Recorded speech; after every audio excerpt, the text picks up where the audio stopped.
I love gardens. I am a garden stalker. I will keep eyes on people in the neighborhood that have gardens, and I will watch them gardening. I will make sure every time I drive by, I go extra slow so I can look at their garden. I consider myself a garden stalker. I love going on Instagram and staring at people's gardens, going around, driving long ways around town to come home or go places just to see people's farms and gardens and see the different animals. And so I am a professional garden stalker. So I figured maybe there's other people out there like me who just really like to see other people's gardens. And if that's you, welcome to our garden. Hi friends. I'm new here on the YouTube universe, and I wanted to come on and share with you guys our little mini homestead. We have been working on this little yard, garden, land, however you want to call it, for a few years now. It's been 4 years on this property, and it was a complete blank canvas. And as soon as I saw the yard, I didn't see necessarily all of the bad things. I saw all of the beauty that could come. So I thought I would share this with you guys and bring you guys along for the ride. I am still considered a novice. I don't know what I'm doing, but I know what I'm doing more than someone who has never gardened.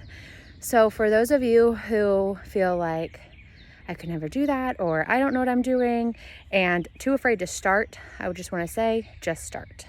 I started gardening back in 2015, 2014, and I failed.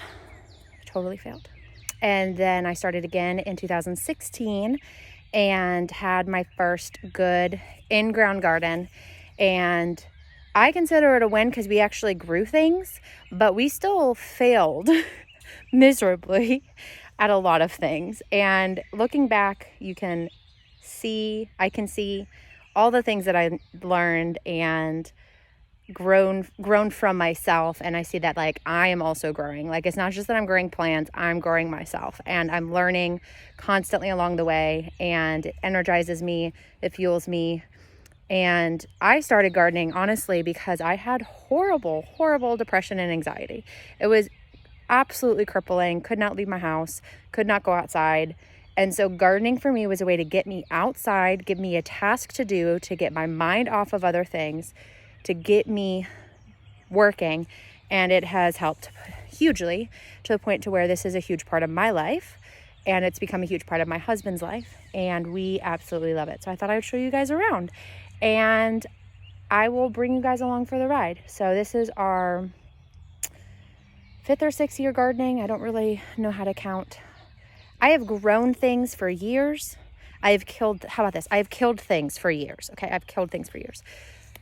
But I've also grown things for years. And so I am one of those people that when I continually kill something that I'm trying to grow, like a plant, I get determined down in my soul to succeed at that plant. So I'm going to show you my garden, and you are going to see a lot of onions because that's something that I keep killing. Okay, so first things first. This is my super cheap from a junkyard store table that is literally falling apart. I always say I'm going to fix it up one day, and I just don't. But it's okay because I don't mind it getting dirty. This is my sort of work table. Eventually, I want to have a greenhouse, but for now, this is where I work. This is where I do my seeding, my seedlings. This is where I do the bulk of the babies. And then this is our garden. Over here, we have our corn. Last year's corn was an absolute failure. Absolute failure. We've learned so much through failing that now I am just so excited to see this bed of corn. I just seeded the second half of the bed. So the second half of the bed, I just seeded it. And so this is the second seeding.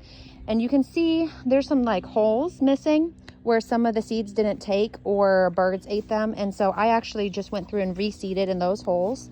So those will come up a little bit later. And so I'm staggering the seeding, and from what I've learned, at least, this allows us to have a continual harvest throughout the year. Why so much corn? For those of you who know me, you know I'm actually very allergic to corn. I can't even eat one corn tortilla chip without getting majorly sick. But I can grow corn, and I can learn to grow corn. My kids and my husband love corn. And we have some new babies on our little homestead. And so they are going to benefit from all the corn. And so this is my just stubborn determination to grow corn, even though I don't even enjoy it. Now, around the corn, you'll see all these little pellets. That's because we have slugs really bad. It's an organic slug and snail food. But also, I have planted watermelons in the corners of the bed. So one there and one here. And then I have another watermelon seeded down there and another one over there. So they're going to vine inwards or out into the pathways, and we're just going to let them go throughout the floor section while the corn will grow tall. And so it's going to be great. I'm really looking forward to this. I've also failed at watermelons. Every year I've gardened, I've tried to grow watermelons, and I might get a little melon, and then I get a horrible infestation. And I have tried different methods of growing watermelons. And so this year I'm determined. Like, that's why there's 4 of them. Over here, this was our extra bed that as I was planting things, I tend to overseed and get a little ambitious with what I am planning on growing. So we have a overflow tomato section, and then we have a bunch of onions, and we have some basils. These are small little patio yellow tomatoes. They're so good. And then I actually went through about a week, almost a week ago, so we'll see it pretty soon. I planted beans in between the tomatoes, so it's going to be super exciting. And I planted some more marigold seeds because this bed didn't have any marigolds yet. So I planted a few marigolds around the tomatoes as well. But I'm really excited to see this bed take off because this was my, let's see what happens, don't have a plan for it, and I just ended up with what was left over in this bed.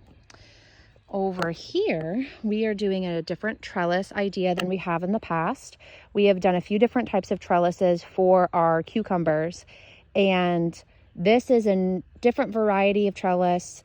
We had all of these, they were turned into tomato cages. You can see them right there. We opened them up, strung them up to the posts here, and we're creating a new trellis by combining 2 of the tomato cages that they were, and because we didn't want to use them as tomato cages, we want to use them as a trellis. So we have some cucumbers that have some damage from sun and mostly from some slugs. You can see some of the slug damage going on in my garden, which is why we have all the slug pellets. I mean, come on slugs. So anyway, we have a bunch of cucumbers because I love pickles. My kids love cucumbers. If they're going to eat a vegetable and they're choosing cucumbers, then I'll take it. So we have 2, 3, 4, 5, 6. We had a 7th one that was eaten, unfortunately, to the bone. So anyway, you can see there's a lot of slug damage in our garden, which is just super unfortunate. So we are on it. We have really bad slugs. So every year there are certain things that just get devoured by slugs. And so this year we're just trying to be really on top of it. I got to get some Epsom salts scattered around here soon, but we're about to get a lot of rain. So I want to wait until after we get some rain. But I reseeded where the birds had eaten some of the seeds out of the ground. I reseeded some of the beans. So those should be coming up here in a few days as well. And we have some marigolds in the corners of all of these. Because I did not want to plant anything else in this bed. I wanted this to be cucumbers and beans. It's very heavily seeded because I get a little over ambitious. Now over here, this is one of our original beds from last year that direction wise, this is the direction all of the garden went last year. what I did here is I created this sort of companion planting section with tomatoes and onions and carrots and basils and marigolds. And so they're just all throughout. And then what you don't see yet is I actually planted beans in this section too. Now it looks like I might have lost one right in there, but we'll see. So around at the base, at the end of the row where the mound starts to come down, I planted a bean in front of each tomato seed because I want to companion plant that around as well, because they add good nitrogen into the soil for the tomatoes. So here we go. We did not have tomatoes in this section of the garden last year, so this is where I wanted to put the tomatoes this year. Our carrots are coming up in the middle here. Those were planted a while ago, and so we'll see what those do. There's a lot of difference of opinion on whether or not to companion plant carrots with tomatoes. I just did it. So, and I haven't gone through and thinned them out yet. As you can tell, there's some that are just like really clumped in. So I haven't gone through and thinned anything out yet. So we will get to that eventually. But for now, we're just gonna let it go and let them do their thing. In this bed here, we have a bunch of onions going down the middle because we had way too many onions, but it turned out really good. And then I have a marigold in this corner, but then I have 1 cantaloupe, 2 cantaloupe, 3 cantaloupe, again, to just go out or around the plants. This row is going to be my jalapenos. We are going to have about 8 or 9 jalapeno plants right here. And then this row here is going to be my sweet peppers. So my daughter took a bunch of seeds off of the counter while I was cutting up a pepper and planted them. And so over on my table, you can't quite see it, but there's a section of these little itty bitty seedlings. Those there are sweet peppers. They're going to go here, and then we're going to have plenty of extra. So I'm really excited because sometimes, just so you know, sometimes when you plan things, it doesn't go the way you expect. And so I actually had tried seeding a variety called Chinese Giant, and I was really looking forward to this variety of sweet peppers, and it was going to go on the row here. And then none of them germinated, none of them. And I was so sad. And so what happened was I reseeded them in my little pods. And again, they were not germinating. So what do? I called the company that I bought the seeds from. They're sending me another packet. I will try planting a few just to test them out and maybe have 1 or 2 of the Chinese Giants that I will plant somewhere. But my daughter, not knowing all this was about to happen, not knowing I was getting horrible germination, right? Not knowing how much this was going to fail, she decided to take a handful of my bell pepper seeds from my countertop and put them in one of my empty seed pods that I had nothing planted in. And now I have well over 9 bell peppers seeded and germinated from this one pepper that I cut from a roadside stand. So I'm really excited. We'll see what happens. Not huge high expectation on those, but we'll see, because I don't even know what variety it was. I just picked it up at a fruit stand on the side of the road. So okay, continuing. This is the last bed. This is another section of companion planting, and it's a little, I might be biting off a little more than I can chew in this bed, only because we're coming into the summer heat. And I have some broccolis and I have some lettuces, and they're just now getting to good sizes where I can maybe start taking off a leaf or 2 from the lettuces. My broccolis don't have heads starting to show yet, but they're starting to get tall. And I think that the heat is already starting to get to them and they're starting to bolt. And we haven't even gotten our mulch done yet. So we started our mulching in the rows, but we haven't even gotten the mulch on the beds yet because we've still been planting. And so I think that my broccolis and my lettuces, they might just be sort of a thing I have to just do in the fall and plant for fall gardens. So those ones may not survive, but it's okay. And then I have some zucchinis. And so I have this one variety here in the middle. And then I have a variety here, and then I have a variety here that are the same. You can look at the leaves on this one and the leaves on this one. They are the exact same leaves, whereas this one has different leaves. And so I actually planted 2 different variety of zucchinis, and I don't even remember which ones are which. So we're gonna see which ones are which. One of them, or at least one, is a gray zucchini, and at least one is a traditional, like, big green zucchini. So we'll see. Then I got my purple basil. I got some more onions. I got some marigolds in the corner there. And then I have a dill right there. So I'm excited about that. So there we go. This is our second companion bed. Actually, most of them are companion beds except for the corn. The corn is the only one that's sort of companion, but not quite fully. So just trying a few different methods this year, and we're really excited to go a little bigger, a little bit more secure in our garden. Sorry, there was a mushroom. So just growing and learning a lot as we go, and it's just all so exciting. When you send the kids inside to go get in the bath, expect for them to be standing at the door, naked, dripping wet, screaming at each other. Okay, I need to get inside, but I just want to quickly show you this last bit. So over here we have our potatoes. We got some yellow potatoes here in these 3 pots, sweet potatoes. I have another yellow potato there, a sweet potato there. And then I tried planting garlic, and it's done absolutely nothing. So these potatoes will eventually go into these pots. I have ginger in here, but I have a suspicion that a bird ate it all out because I kept finding holes in the pot. And so I haven't seen anything sprouting up. I ended up planting some chive seeds. So we got some chives coming up. And then over here is my chives. I just added some compost, some mushroom compost to it, so add a little nutrition. Super excited about some fresh chives. I hate paying for chives at the grocery store, so I'm trying to grow them myself. This is my second year trying chives. Last year I utterly failed, so I'm really excited about that. And then over here, I just planted into a bigger pot my thornless blackberry that I need to get a big pot for, but we'll get there. And then these 2 I potted up.